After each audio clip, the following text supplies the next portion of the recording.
Videoaula 2.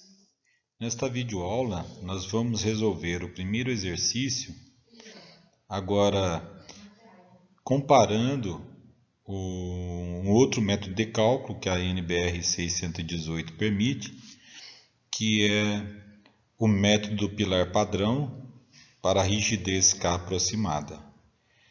E implementando no método da curvatura aproximada, o que é desnecessário a direção x, porque foi descartado o efeito de segunda ordem.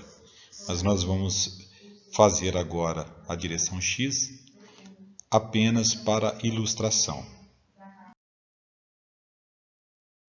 Aproveitando o exemplo da primeira videoaula, o exercício pede para dimensionarmos a armadura do pilar 20 por 50, com NK de 785, que é uma carga aplicada no centro da seção transversal, com um comprimento equivalente de 280 centímetros.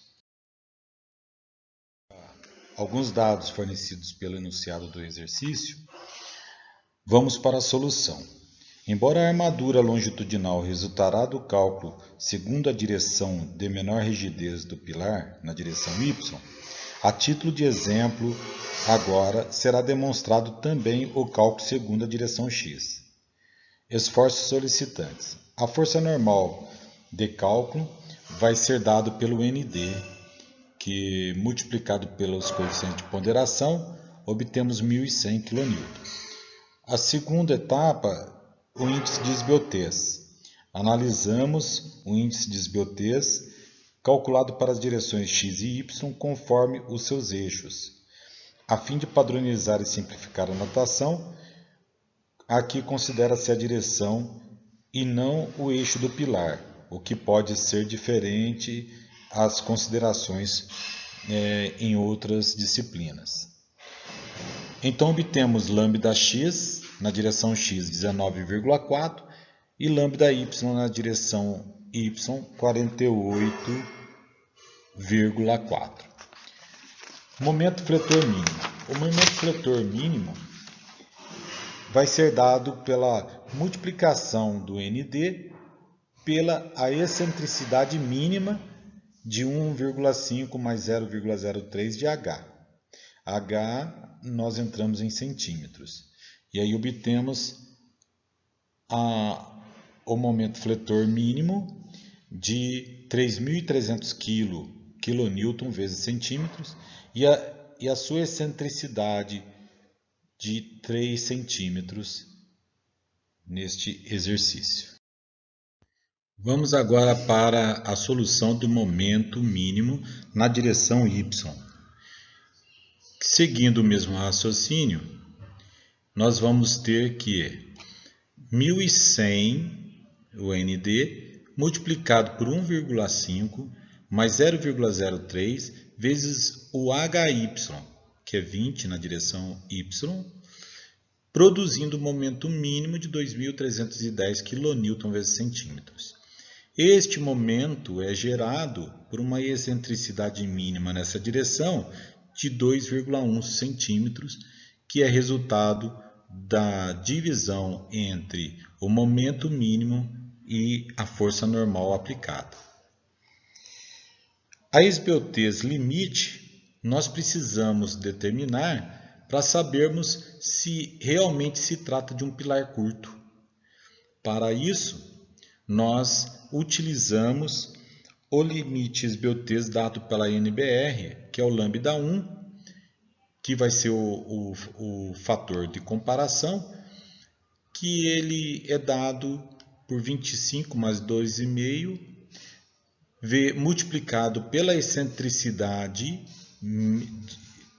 mínima, pela excentricidade de primeira ordem, sobre o H de qual direção, dividido por alfa-beta. Alfa-beta é um coeficiente que é determinado pelo tipo de sistema estático e pelo tipo de carregamento que o pilar está sujeito. Então, com o limite entre 35 e 90, nós determinamos se ele vai ser um pilar curto, se ele estiver antes do 35, e se ele cair na faixa de 35 a 90, de pequena esbeltez, ou esbeltez média, né? Bom, nos pilares intermediários não ocorrem momentos fletores e excentricidades de primeira ordem que nós já sabemos pelo enunciado. Daí, então, nós temos que a excentricidade inicial é zero, porque não existe momentos fletores de primeira ordem. E alfa beta, segundo a NBR, por se tratar de um pilar rotulado ou fixo, sem carga transversal, alfa beta tem valor de 1. Então, obtendo essas incógnitas, já dado pelas condições de contorno do pilar, então nós podemos aplicar na equação de lambda1. Lambda1 em x na direção x, lambda1 na direção y, então vão ser iguais. Porque o E1 é 0 e o alfa beta é 1. Para as duas direções serão o mesmo lambda1, que resulta em 25, porque a parcela, o termo de 12,5 multiplicado por 0 vai dar 0. Então, 25 dividido por 1 é 25. E 25 é menor que 35, que é o primeiro limite do período de 35 a 90, que foi dado para esbeltez média. Então, se ele é menor que 35, logo se trata de um pilar curto. Então, nós não podemos adotar 25. Passa-se, então, a assumir lambda1 em x e para a direção y o valor de 35. Desse modo, nós obtemos que, para o lambda x, aonde nós encontramos de 19,4, nós temos que comparar com 35, que é o lambda 1x que nós encontramos determinado a esbeltez limite. Então, 19,4 é menor que 35. Então, neste caso, não se considera os efeitos locais de segunda ordem na direção x. Ou seja, não vai se levar em consideração o momento fletor e nem consideração de excentricidade de segunda ordem, porque ele se trata de um pilar curto, então ele é bem rígido. No lambda y, já 48,4, ele é maior que 35, que nós assumimos anteriormente. Então, ele sim, nós devemos considerar os efeitos locais de segunda ordem nesta direção.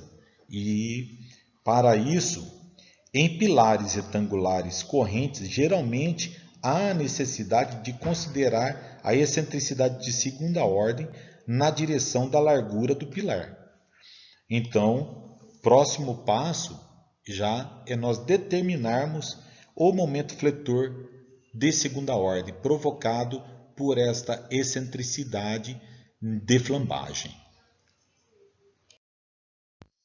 Como já sabemos que na direção y nós vamos ter que considerar os efeitos locais de segunda ordem, então nos resta encontrar o momento fletor.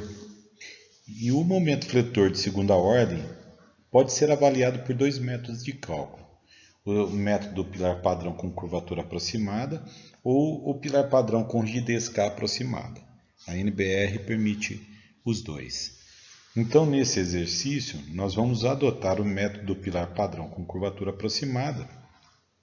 E para seguir o raciocínio, nós vamos ter que adquirir alguns valores para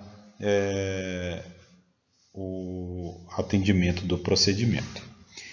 Então, nós precisamos encontrar o momento total na soma do momento inicial mais o momento de mínimo, o momento inicial mais o momento de flexão, a flambagem provocada pela curvatura no pilar. Este momento total também tem que ter a condição de que o momento no topo ou na base tem que ser maior ou igual ao momento mínimo. E a soma dos momentos, ele tem que ser ainda maior ou igual a um ou outro. Nós vamos precisar para isso a força normal adimensional, que é dado por Ni, aonde Ni é um adimensional da força ND aplicada no pilar, dividido pela área de concreto e pela tensão do concreto em kN por centímetro quadrado. Substituindo 1100 em ND dividido por 1000 na área do concreto, pelo FCD do concreto, que é um C20 MPa, ou 2 kN por centímetro quadrado, dividido pelo coeficiente de ponderação de 1,4, nós encontramos a força adimensional normal igual a 0,77. Adimensional porque ele não tem unidade. Depois disso, nós vamos encontrar, pelo método pilar da curvatura aproximada, nós vamos encontrar qual é o valor da curva aproximada de flambagem deste pilar, na direção Y, sujeita a este momento fletor de segunda ordem. É 1 sobre R, que é igual a 0,005, dividido pelo H, no caso Y, vezes ao Ni mais 0,5. Substituindo aqui, 0,05 dividido por 20 vezes 0,77 mais 0,5, encontramos o valor desta curva, que é 1,9685 vezes 10 a menos 4 centímetros a menos 1. Mas ele tem que ser menor ao limite que a norma impõe, que é 0,05 dividido por 20. No caso que é o 20 é o HY, que é igual a 2,5, fazendo esta divisão aqui, 2,5 vezes 10 a menos 4 centímetro a menos 1. Como o calculado é menor do que o imposto, então ok. Como encontramos a angulação máxima da curvatura, agora nós estamos prontos para encontrar a excentricidade máxima de segunda ordem na direção Y, que essa curvatura provoca na seção, que é dada pela excentricidade máxima E2y na direção Y, do comprimento efetivo ao quadrado, dividido por 10 vezes esta angulação, que encontramos na multiplicação, então, substituindo 280 ao quadrado, dividido por 10 da equação, vezes 1,9685 vezes 10 a menos 4, que produz uma excentricidade na seção de 1,54. Com alfa beta de 1 que nós já tínhamos determinados, e fazendo o MD1 igual ao MD mínimo igual em cada direção, porque não existe momento de primeira ordem. Então, se não existe momento de primeira ordem, nós podemos igualar o momento MD1A igual a MD1 mínimo em cada direção. Na direção X, então, o MD total vai ser o próprio MD mínimo, 3.300. Na direção Y, Então agora nós podemos fazer a substituição.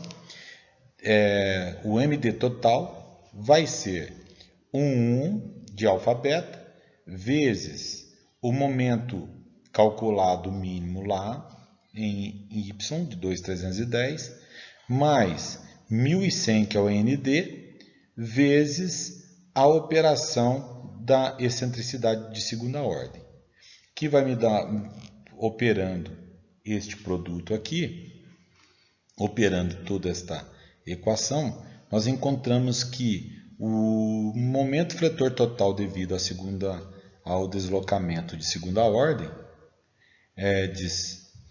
na direção Y vai ser de 4.008 kN vezes centímetros. E ele, na condição do método de cálculo, tem que ser maior ou igual a MD1 mínimo. Ele é o total, ele é maior, então, ok, podemos prosseguir com o cálculo. Observe que o que nós conseguimos agora desenhar os diagramas dos momentos fletores atuantes nos pilares nas direções x e y determinados pelo projeto. Na direção x, nós temos um momento constante mínimo que a norma nos diz que temos que encontrar, e é o valor de 3.300. Na direção y, nós temos um momento fletor mínimo de 2.310, porém adicionado ao momento devido à flambagem de 1.698. O diagrama, na verdade, é sobreposto, produzindo um arco, de diagrama de momento fletor. Para melhor entendimento do que ocorre no pilar, ilustramos aqui a situação de projeto e situações de cálculo do pilar intermediário. A situação de projeto, nós temos o real do ND centrado, porém, na situação de cálculo, na primeira situação de cálculo, nós vamos ter uma excentricidade no sentido de x, ND deslocado com 3 centímetros. E a segunda situação de cálculo, que é a pior, ND fica deslocado com uma excentricidade de inicial mínima de 2,1, somado a uma excentricidade de segunda ordem devido à flambagem de 1,54, e esse total se torna a somatória das duas excentricidades. A excentricidade total em Y fica 3,64. Bom, nesse instante nós vamos aprender a utilizar os ábacos de interação. Os diagramas de interação mais usados para o dimensionamento de pilares são os desenvolvidos pela Escola de Engenharia de São Carlos, USP, especificamente dimensionamento de peças retangulares de concreto armado solicitadas à flexão reta, de Venturini, com edição de 1987, e os ábacos para flexão oblíqua, do professor Pinheiro. Os ábacos apresentados por Venturini para a flexão normal composta têm um aspecto mostrado na figura. A posição 1 representa uma seção dimensionada com segurança, porém com excesso de material, concreto ou aço. A posição 2 corresponde à condição limite de segurança sem excesso de material. E a posição 3 corresponde a uma seção fora dos limites de segurança, devendo ser alterada em suas dimensões ou na quantidade de armadura. A estrutura dos ábacos de cálculo para a flexão tem este formato padrão. Nós vamos precisar conhecer o valor de Mi, que está na ordenada, e de Ni, que é a abscissa. Dependendo de alguns diagramas, ele está virado para cima ou para o lado, tanto faz. Porém, ele tem esse formato, onde Da ordenada para a esquerda ou para a direita, ela vai ter somente compressão, do outro lado tração. Nós vamos conhecendo Ni e Mi, que é o fator adimensional de Ni para a força normal, e Ni é o coeficiente adimensional para o momento fletor. Encontramos o valor de ômega no diagrama, que é utilizado para encontrar a área de aço. Bom, como dizemos na proposta inicial dessa segunda videoaula, nós vamos acrescentar aqui a direção X apenas para ilustração, porque na verdade ela era desnecessário pelo descarte do efeito de segunda ordem. Mas em outros exercícios ela pode não ser, então deverá ter que ser estudado todas as direções. Então, para ilustrar, nós vamos realizar a direção X também. Na direção X, procede-se da mesma forma que na direção Y. Nós encontramos a primeira coisa de linha X sobre HX, para nós determinarmos que ábaco nós utilizaremos, que está disponível lá nos anexos de Abacus 2, que todos podem obter por lá. É só fazer o download e procurar o Abaco A25. No Abaco A25, você vai ver que tem o D' X por HX de 0,10, porque sendo 0,08, o mais próximo seria ou 0,10 ou 0,05. Poderia escolher um dos dois, mas está mais próximo do 0,10 do que do 0,5. Então nós vamos utilizar o 0,10 para o aço CA50A e encontramos o ábaco A25. E ali, com o Ni, que já havia sido calculado de 0,77, Mi nós calculamos por MD total, que nós encontramos 3.300, dividido por 50, que é o HX na direção X, pela área de concreto 1000 e pelo FCD, que é 2 sobre 1,4, resultando esta operação em 0,05 o valor de Mi.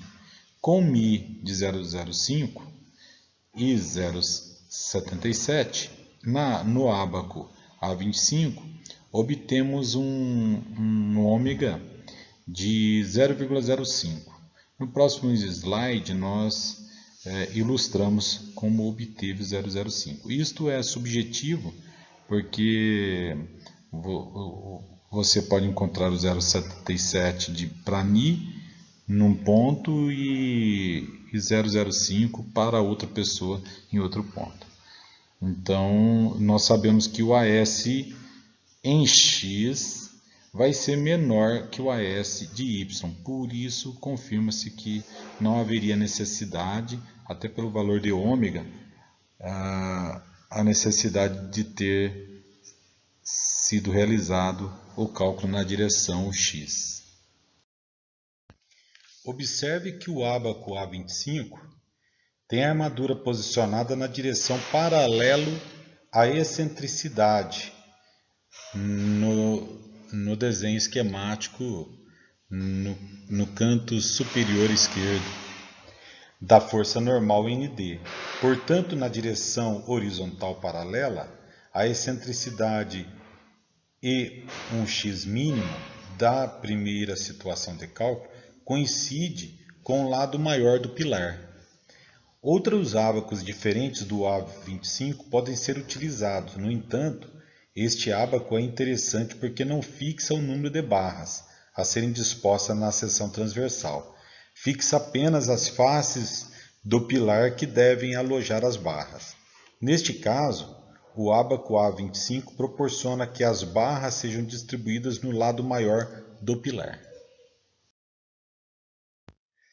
Para a solicitação na direção Y, o ábaco A4 é compatível com o ábaco A25 na direção X, pois proporciona o mesmo arranjo de barras do ábaco A25 na seção transversal, ou seja, as barras distribuídas ao longo do lado maior do pilar. Isto é mostrado na figura do ábaco A4, onde a armadura é posicionada na direção perpendicular à excentricidade da força normal ND. Portanto, na direção horizontal perpendicular, a excentricidade total da segunda situação de cálculo é coincidente com o lado maior do pilar. A maior armadura resulta do maior valor de ômega, de 0,38 da segunda situação de cálculo, como esperado. Então, como eu escolhi o ábaco? Em função do valor de D' sobre H, eu procuro o valor de 0,2. O tipo, depois eu tenho que olhar qual tipo de aço eu estou procurando, é o CA50A. Observe que ele me dá a disposição da armadura no pilar de seção retangular. Existem outros ábacos com seção circular também. Existem diversos tipos de ábacos desse, que pode ser até o de Montoya. Neste caso aqui também, observe que nós vamos ter o lado de compressão e o lado de tração. Nós vamos ter as equações de Mi, Ni e ômega, e nós vamos ter a ordenada dos valores adimensionais do momento fletor Mi e o valor adimensional da força normal Ni. Como eu encontro os valores agora? Como eu uso esse ábaco? Com o valor de Mi de 0,14, eu vou caminhar na ordenada de Mi e encontro o valor de 0,14. Com o valor de 0,77 em Ni, eu caminho na abscissa e encontro Ni de 0,77. E no quadro eu vou encontrar as paralelas até o ponto entre as curvas de 0,40 e um pouco antes 0,30. Eu faço uma interpolação, subjetivamente encontrei 0,38. Então, o ômega meu vale 0,38. Se você perceber que cada curva é o correspondente de ômega que traz a taxa de aço para este tipo de pilar.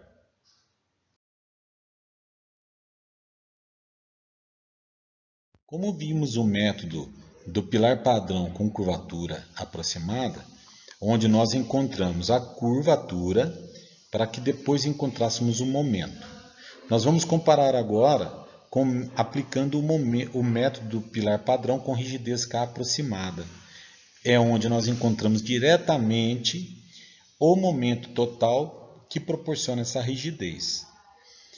Então, na direção Y, nós aplicamos a equação abaixo numericamente com a mesma condição que foi dado para a curvatura aproximada. Como nós não temos o momento fletor de primeira ordem, o M1DA passa a ser sempre igual a M1D mínimo, no caso, porque nós já calculamos.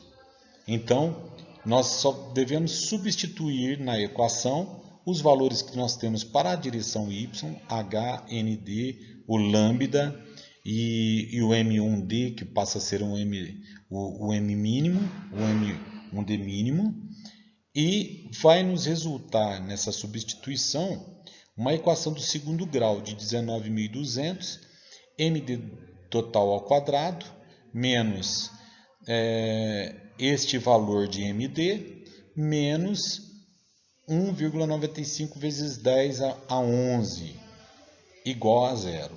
A raiz positiva que resulta é o MD total de 3.500 kN vezes centímetros, que ele vai ser maior, e ele é maior que o MD mínimo, que deve ser, porque se caso não fosse, deveria achar outro caminho.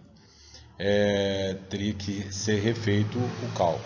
Então, como ele é maior que 2.310, então está ok, podemos prosseguir o cálculo e unir com o mesmo valor, porque já havíamos calculado anteriormente. Então, com o Ni de 0,77, nós vamos encontrar agora, tendo o valor do MD total, na substituição da própria equação dada no ábaco A4, onde nós encontramos Mi, que é igual a MD sobre H a CFCD. Substituindo nesta equação, com MD 3.500, HY 20, AC 1.000 e FCD 2 dividido por 1,4, nós obtemos o valor de Mi igual a 0,12. No D' sobre H e na direção Y, nós obtemos 0,20. Foi por onde nós localizamos o ábaco A4 com aço CA50A. Neste ábaco, substituindo agora, encontrando o valor de Mi de 0,12 e o valor de Ni igual a 0,77, o ômega, subjetivamente, encontramos 0,30. Substituindo na equação do AS, nós temos o ômega de 0,30, AC 1.000, FCD 2 sobre 1,4 e FYD, que é 50 sobre 1,15, resultando uma área de aço de 9,86. Novamente no ábaco A4, se procede da mesma forma, encontrando o valor de Mi e Ni e fazendo a subjetividade da leitura de ômega, que encontramos 0,30. Bom, concluído o exercício, porque obtemos já a área de aço, nós com a tabela 1.3a disponível lá nas planilhas Excel, nós encontramos diretamente qual bitola de aço e a quantidade. Surgem duas configurações, das mais econômicas, que é próximo ao valor de 12,49 cm², que é 4 φ de 20 ou 10 φ de 12,5. Porém, é bom nós verificarmos qual é o AS mínimo e o AS máximo. O AS mínimo 1 de 0,15 ND sobre FY dá 3,8. O AS mínimo 2 é 4%, 0,4% da área de concreto, dá 4 cm². Como nós temos 12,49, é maior que isso. E o AS máximo permitido é 8% da área de concreto, que daria 80. Então está ok. Demais verificações que nós poderíamos fazer seria daqui para frente, quanto a bitola de aço, o espaçamento, a área de concreto, e todas aquelas verificações normativas. Percebe-se que os dois métodos de cálculo trazem áreas de aço diferentes, porém próximas. O método da curvatura aproximada se torna conservadora. O método de rigidez aproximada é mais ousada, né? Então, você vai optar por um ou outro. Com essas áreas de aço, na tabela 1.3a, que está em anexo no Excel, nós encontramos o número de barras a ser utilizado conforme a disposição de barras do ábaco A4 que nós utilizamos. Então, nós vamos perceber que o mais próximo dessas áreas, e tanto uma como a outra, é 4 φ de 20. Então, não altera a seção em si. Porém, se encontrasse uma diferença um pouco próxima, poderia ser que a bitola do ferro fique numa casa anterior ou posterior.